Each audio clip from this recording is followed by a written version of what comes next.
Welcome to the House of Hoosier podcast. I'm your host, AJ Guyton. I'm here with my main man, Austin Platt. It's been a while since we chopped it up about the Indiana basketball journey this year, and this turns out to be a lot to talk about, man. So how you doing, Austin? What's going on in your world?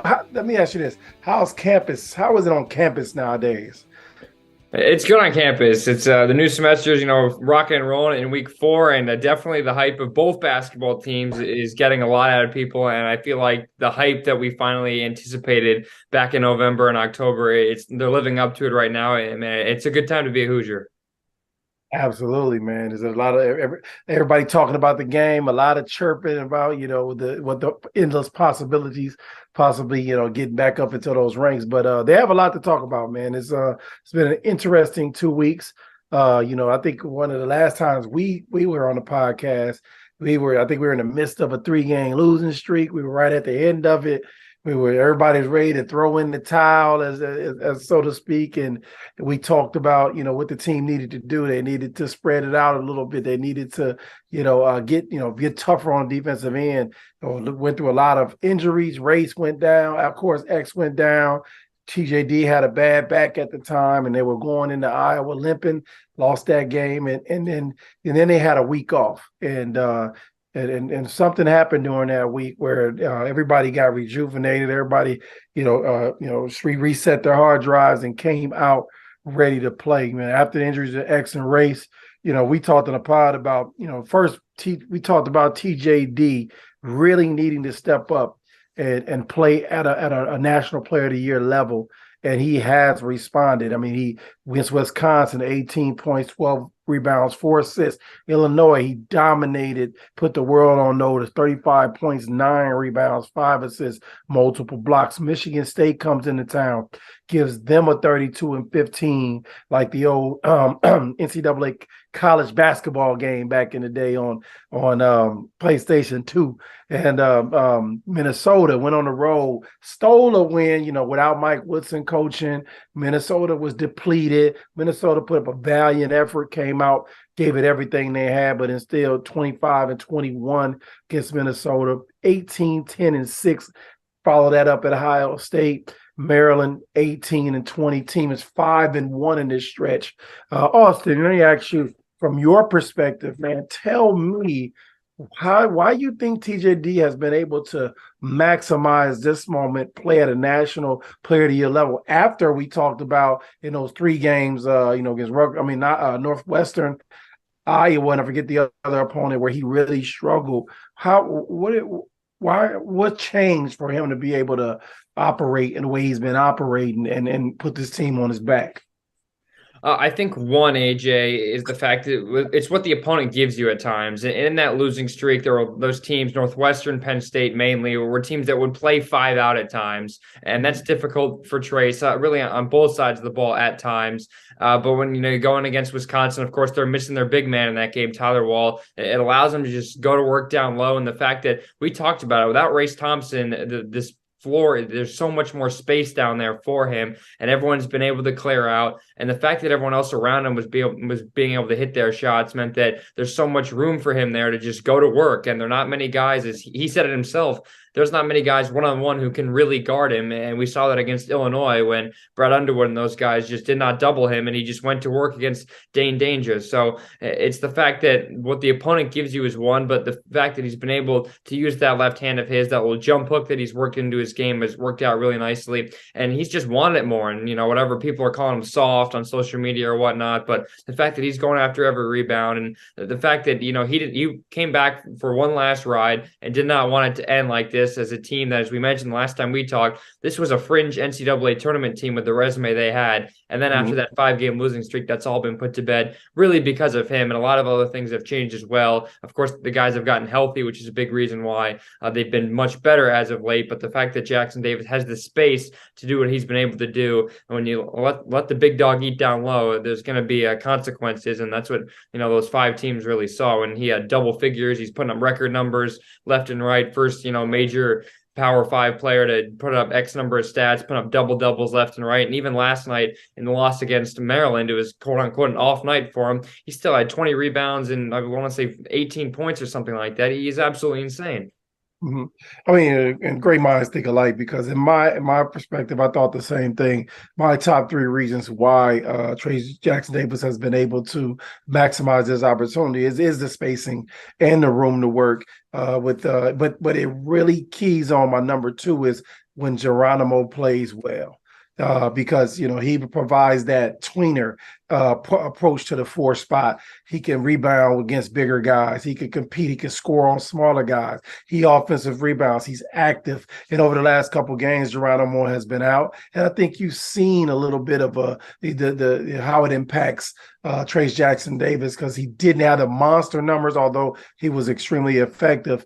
And the third thing was, and you kind of mentioned a little bit. I'm not a type of guy. I don't get excited. I kind of wait until it all plays out. And the reason I don't get excited is because, like you just mentioned, there's some reason there's some open opportunities for TJD to do what he did. Not that he wouldn't have did what he did against a Zach Edey or top levels in the top bigs in the Big Ten, but they were against some of the smaller, more weaker frontline teams in the Big Ten. And you look at those 6 teams that we defeated, they have a combined Big Ten record of 27-36. So although we started, you need those games to move forward and to find a stride. Now the big dogs are going to start coming to town. Now we have to really, play sound basketball. We can't go 3, 4, 5 minutes without scoring like we did against Maryland. That thing came back to rear its ugly head. I believe I turned the TV on. It was 27-36, and from that moment on, we've only scored 39 points for the rest of the entire game, and that was and it just kind of went downhill from there. So some of the old things has kind of reared their ugly head in that game. So record numbers, video game numbers, but you're not going to get those kind of numbers against the upper echelon, but we're going to need that output plus more from the guys who didn't produce, in those games, especially the game that we just lost. And, I want TJD and the boys to play well on the road. And we talked about that earlier. I think that's where it scares me about the team, and that's what tells me a lot about teams and whether or not they can go take that same energy they had against Michigan State, same energy they had against Ohio State, channel it and bring it to a Maryland. Bring it and take it on the road to Illinois when we go to Illinois next. Take it on the road to Purdue. It doesn't get any easier. So, that's what scares me. And we have a lot of disappearing acts when we go on the road. And Jalen Hood-Schifino, one of the great shooting displays in the first half of the Ohio State game. Maybe took me back in my memory a couple of times to feeling that good, just knowing every shot was going to go in. And you could tell by the rhythm and the lift and the confidence playing with. Comes on the road and it goes over and it scores 3 points. And that's the type of inconsistency that put Indiana in the middle and in the cellar, in the past anyway. And regardless of what we did, it's always the next game. I need Tamar Bates to come I need him to hit 3 or 4 threes on a roll.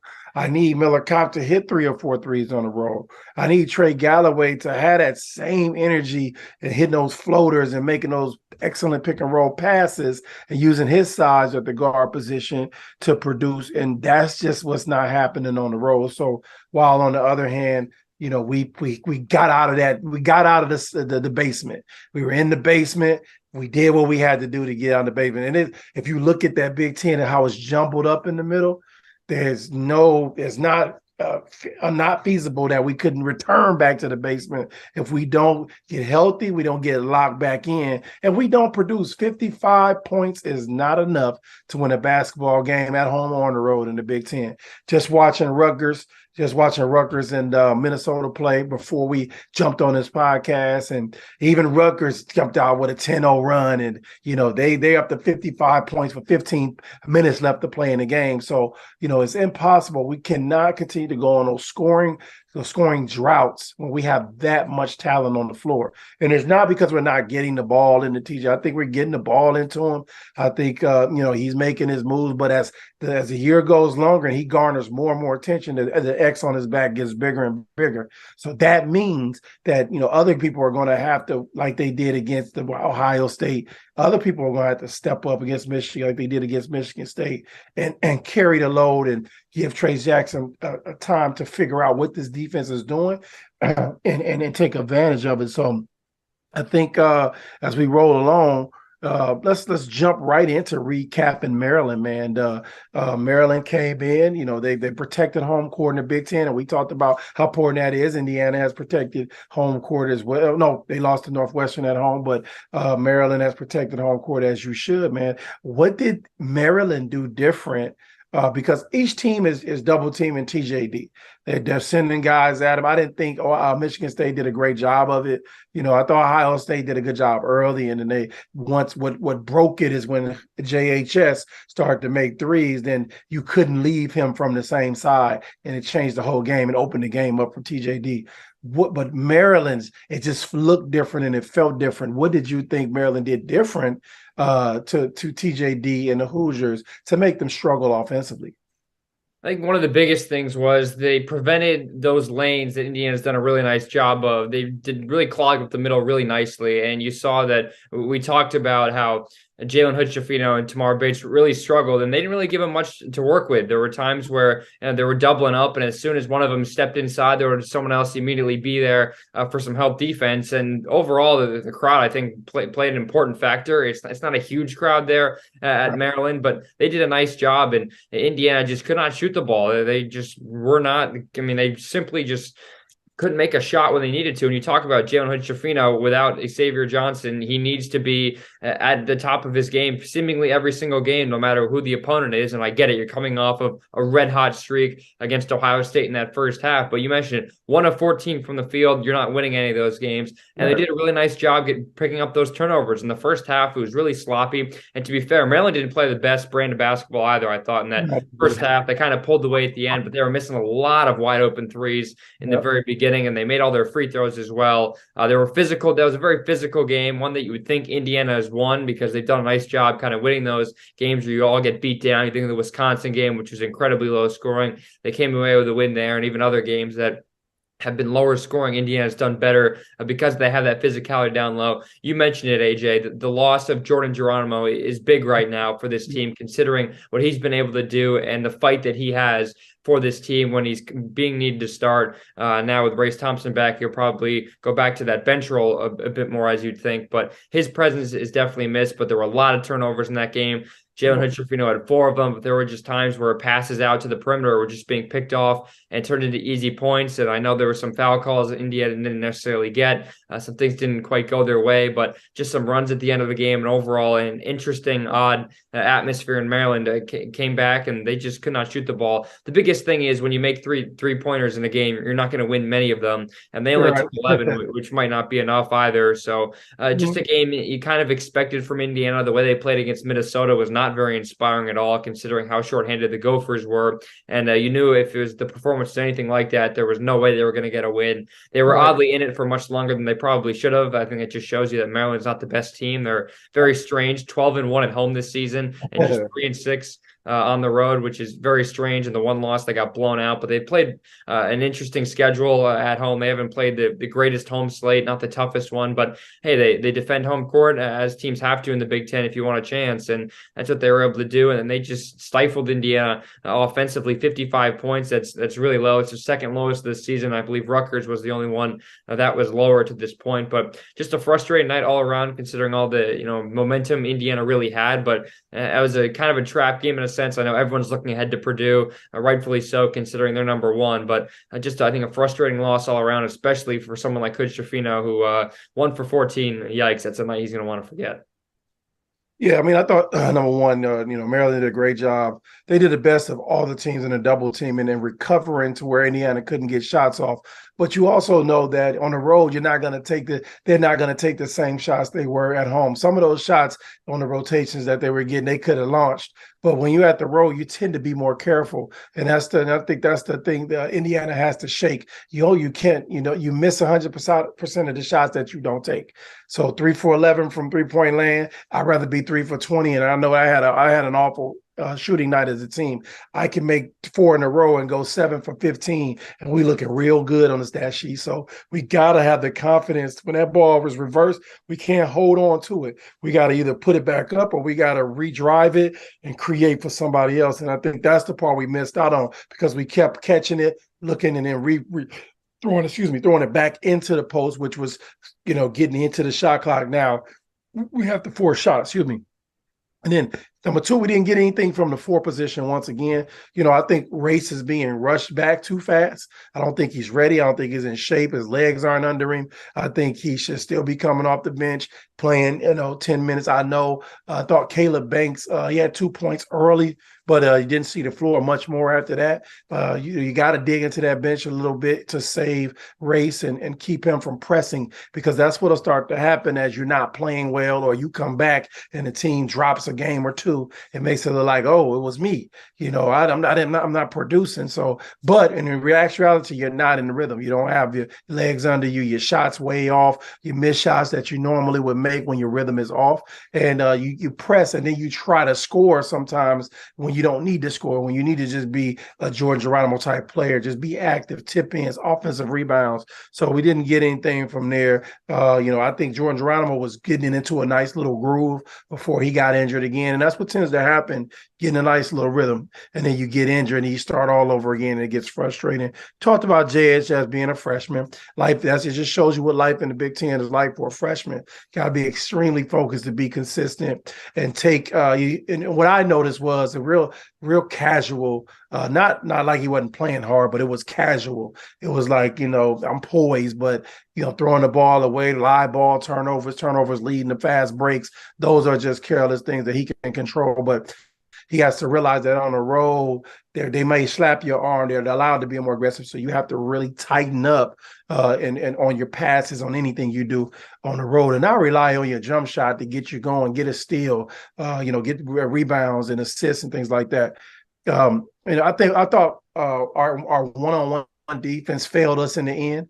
I thought, they went into the post to Scott a few times. He made some moves, had racing, in the spin cycle, jumping around. Even Julian Reese scored a couple times on TJD. Jameer, I can't forget his last name, but the point guard, Jameer Young was, he was attacking and he was, going at JHS. And if you're in a Maryland team, the best way for me, the best way to, to help you defensively against great players is to attack them defensively. Bob Knight was really good at that. We would target the best players at the beginning of the game, and we looking to get them in foul trouble. We looking to drive early, get them in foul trouble, get them out the game, so the team has to play different. And I think that Maryland did a good job of attacking, and I think guarding our yard and not relying on Trace Jackson to come over and block every single shot because we get beat is ultimately important. And Bass and Renew have to provide some punch offensively. Renew was just out there. Bass was just out there, committed which I didn't think was an intentional foul. Man, I come from the old school. I guess it is nowadays, but I thought he tried to make a play on the ball. And, they have to Renew's a sophomore now. Bates is a junior now. You have to, produce. You have to live up to, what it is you're building away or whatever it was that you were when you came in here. And now it's time to give us 10 points on the road, 10 to 12 points. I'm not asking you to give us 25, 30. We got a superstar to do that. We got some parts around him to do that, but we need that double figure production along with Kopp as well. Kopp is just kind of started a little decline and making shots here and there, but really just out there and not a great defender. So it hurts you when guarding your yard. He's not guarding his yard well as well. So I'm saying that because there are minutes there to be had if somebody can really step up and produce, defend, rebound, play with energy, and knock down a couple shots. And I think they'll be fine. So that's my overall synopsis of the Maryland game. That's just life on the Big Ten. I think that you understand that you go be just like they were down, then they went up. Then they went down. So now you got Purdue coming to town, man. And I'm going to lean on you heavily to kind of tell me about that matchup, man. What is that like on campus, knowing that Purdue's coming to town? The campus is buzzing, man. I mean, from the second that, last week hit, everyone's talking about, how much they're trying to sell their tickets for. And just the fact that last year, it felt like the days leading up, last year was on a Thursday, I believe, that Purdue came. You could feel the buzz around campus. Everyone's asking when you're going to hop on the line. This year, that's just, the exponentially increased with a Saturday 4:00 tip. There was rumors of College game day maybe going to come. That's not happening. They're going to Carolina, which I don't agree with that, but that's a story for another day. But there's so much buzz around it. There's not many times as a student where you're going to see a number one team in the country come to town and then having it beat Purdue as a ranked team that Indiana is. Everyone thought we were going to get it with North Carolina. That didn't turn out to be true, but all the better that it's a Saturday 4:00 game in the beginning of February. And man, there's not much better than that. I mean, you have Purdue coming to town. They just just defeated Penn State today by 20. Gillis comes in making 9 threes, and he's the Race Thompson of the group that you would say, hey, if we're going to get beat, we're going to get beat with him making shots. And now he makes 9 threes. Ties a Mackey arena record, and against Penn State. So, you have Zach Edey coming in, and he's the front runner for not only Big Ten Player of the Year, but National Player of the Year. So if you're Chase Jackson Davis, you're looking at it as an opportunity to battle, against one of the best and put on a show for the ages. But, he's surrounded by so much, while outside shooting and high IQ basketball players, Fletcher Lawyer, Braden Smith, their Swiss Army knife, Ethan Morton. He even hit 2 threes tonight. So if I'm looking and I'm Mike Woodson, usually when you come into games, you have to pick a poison, man, and I'm not sure which poison you might want to pick against Purdue on Saturday, which makes a team a number one team. When you can't figure out what you're going to give away, you have to really just say, you know what, we're going to come out and play hard-nosed Indiana basketball. We're going to make them play our style of basketball. We're going to protect the three-point line, and we're going to help our inside guys battle against Zach Edey. Whether he gets 40, 20, or 18 and 12, we're going to battle him, and we're going to win the game because we want to win in this rivalry. We're just as good. We want to prove that our rankings and our expectations at the beginning of the season have a legitimacy to them, and we want to win this game because we want everyone to know that with Mike Woodson coming back and bringing back some of the old flavor with the new, that Indiana basketball is on that same level with Purdue. We know Matt Painter is a genius. I always say that the Big Ten has the brightest coaches in the game, and that's why every game is a struggle because they scout so well. They know exactly what you want to do. And so it really becomes a battle of wills, man. And I want to ask you as we preview this matchup, if you're sitting in the seat of Mike Woodson, man, what are you thinking? How are you thinking about attacking Purdue Boilermakers, and how are you thinking about slowing down the Purdue Boilermakers? What would you do?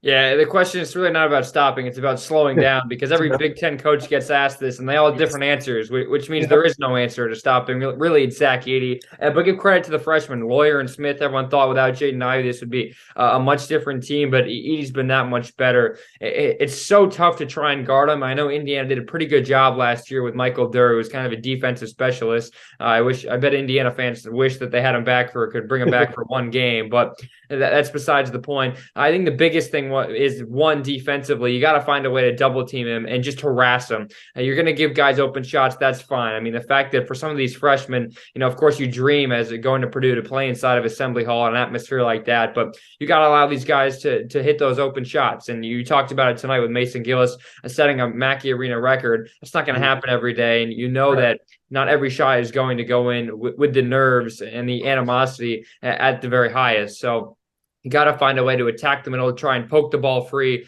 from Edey. And Jackson Davis struggled last year against Zach Edey, played it like 10 minutes or so, only had, I believe, one field goal in that game, a total of 4 points. And that's the fact that he got into foul trouble. And Zach Edey has done a heck of a job this year drawing fouls. That's probably something a lot to do with his height.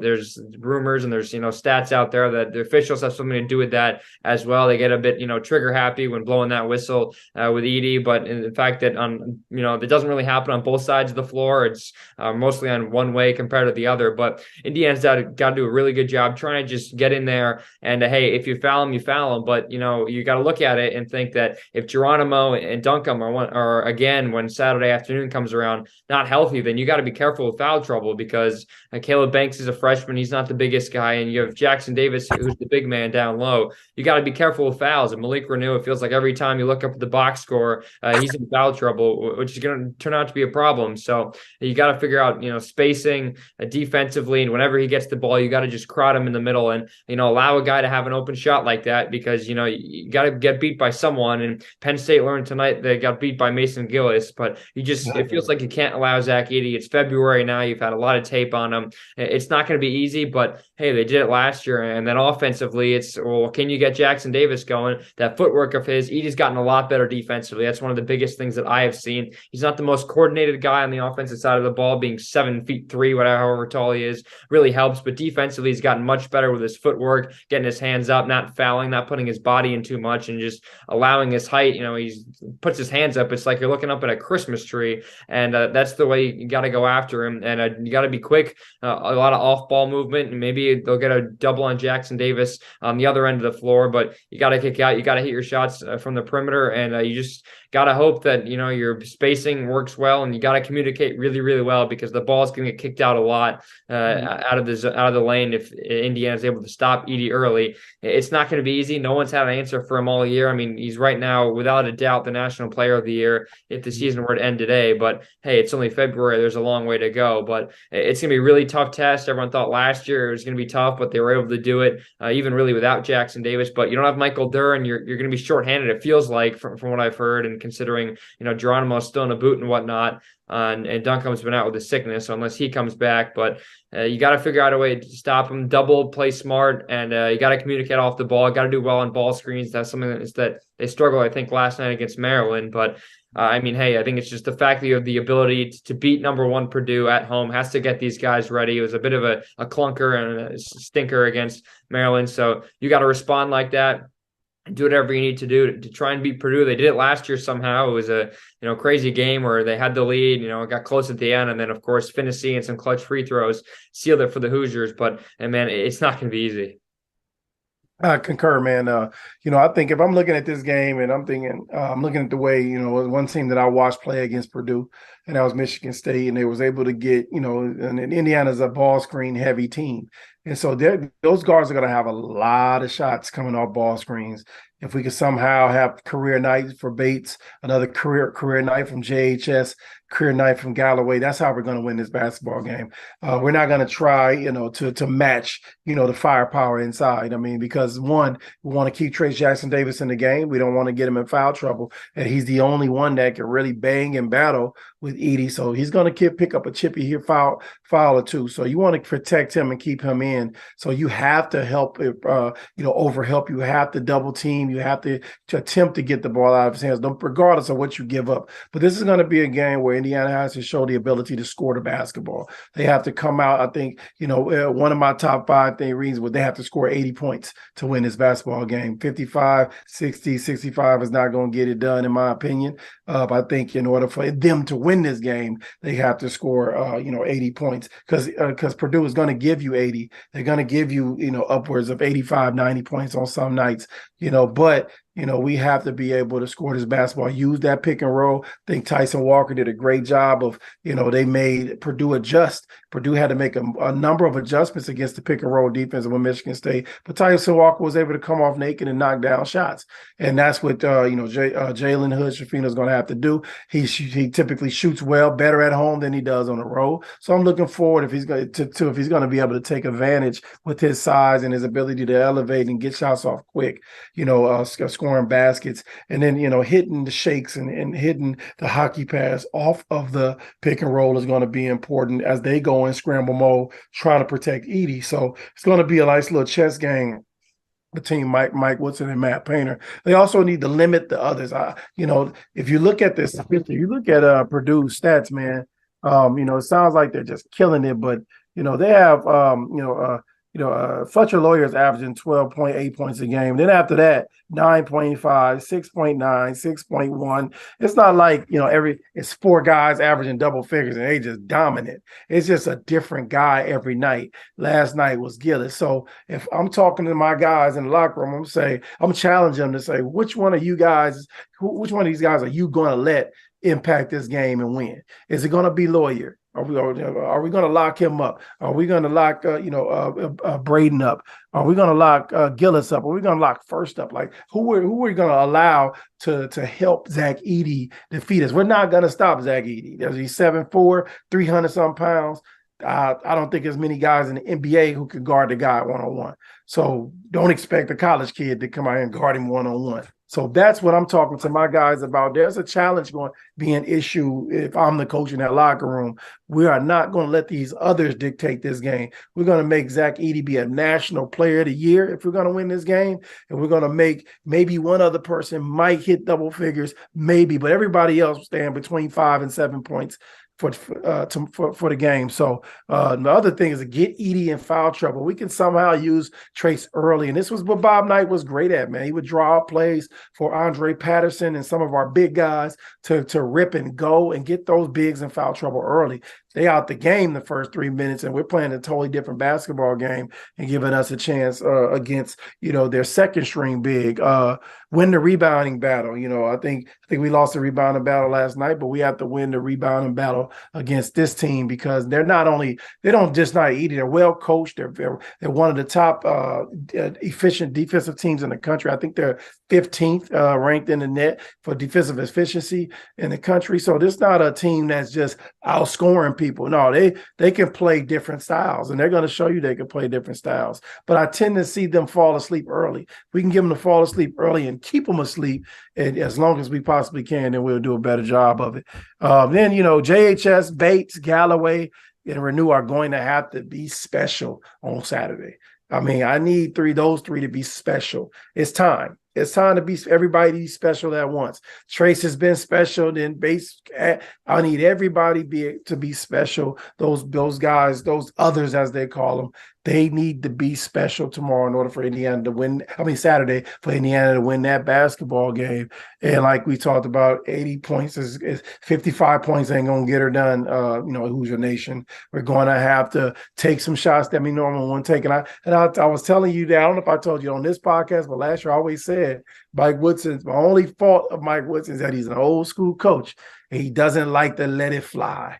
And sometimes you just got to let it fly, man, and see if you can catch a rhythm. It's easy to reel it back in, but sometimes you don't have to look at one of your shooters for taking an ill-advised three, on a break or something. You got to see if we can get that person that confidence to get them rolling. And I probably was one of the only players in Bob Knight's tenure that was able to, let some stuff fly and get going, and that he allowed to do that. But, he realized that's what we needed in order to be successful. So, I'm looking forward to the battle, man. I think, and the last thing, Race Thompson has to, they have to find a way to either limit Race or let him go. When they see that he's struggling, he's pressing a little bit, you got to ease him back in, man. I hope Geronimo plays and so they can come off the bench and really, really get acclimated back into it, because I think with the combination of Trace and Race, it slowed us back down again. It closed off lanes again. It made things a little bit more difficult.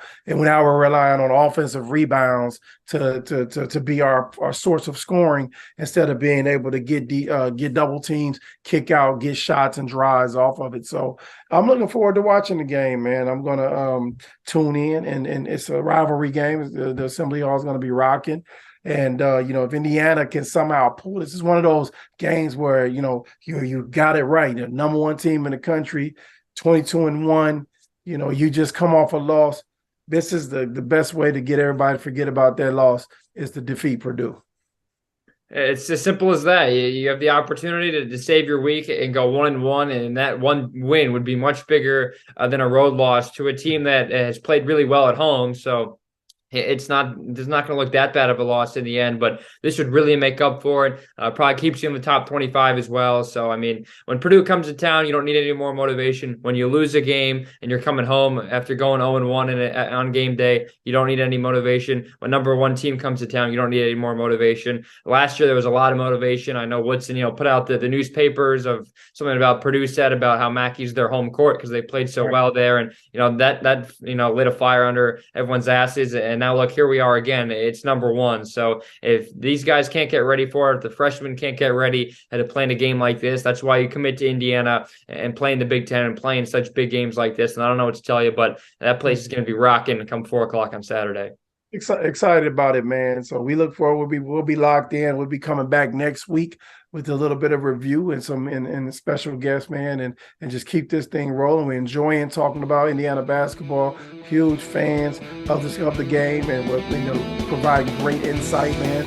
I want to thank you for taking time out here on this evening to talk a little Indiana basketball and see if we can, inspire some things for our coaching staff to do to help our Hoosiers win the basketball game if they listen, man. We appreciate having you, Austin. This is the House of Hoosier podcast.